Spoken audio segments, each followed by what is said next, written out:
Assalamualaikum warahmatullahi wabarakatuh. Perkenalkan, saya Sonia Hendani. Di sini saya akan mencoba menjelaskan mengenai ADC. ADC yaitu Analog to Digital Converter, berfungsi mengubah sinyal analog menjadi sinyal digital. ADC banyak digunakan sebagai pengatur proses industri, komunikasi digital, dan rangkaian pengukuran atau pengujian. ADC memiliki dua karakter prinsip. Yang pertama yaitu kecepatan sampling dan yang kedua yaitu resolusi. Kecepatan sampling ADC menyatakan seberapa sering sinyal analog dikonversikan ke bentuk sinyal digital pada selang waktu tertentu. Biasanya, kecepatan sampling ADC dinyatakan dalam sampel per second. Yang kedua, resolusi. Resolusi menentukan ketelitian nilai hasil konversi ADC.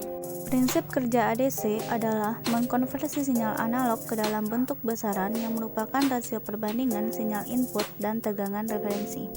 Sebagai contoh, bila tegangan referensi 5 volt, tegangan input 3 volt, rasio input terhadap referensi adalah 60%. Jadi, jika kita menggunakan ADC 8 bit dengan skala maksimum 255, akan didapat sinyal digital sebesar 153 dalam bentuk desimal. Bentuk komunikasi yang paling mendasar antara wujud digital dan analog adalah piranti, biasanya berupa IC, disebut komparator. Piranti ini seperti yang terlihat pada gambar, secara sederhana membandingkan dua tegangan pada kedua terminal inputnya. Sebagaimana yang diperlihatkan pada gambar, sebuah komparator merubah keadaan logika output sesuai fungsi tegangan input analog. Jenis-jenis ADC.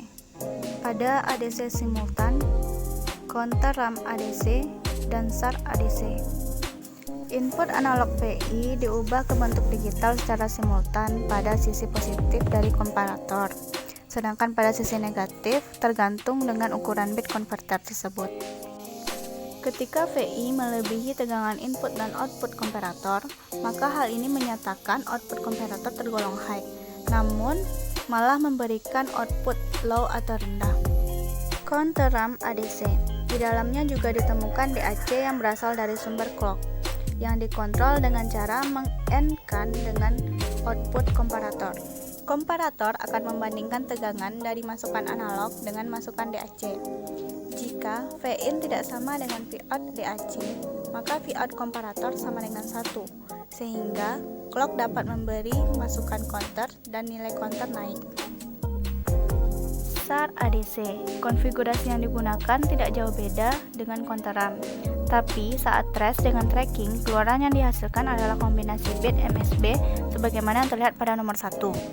Apabila masih belum sama atau kurang dari tegangan analog input, maka bitnya dinyatakan seperti pada nomor 2.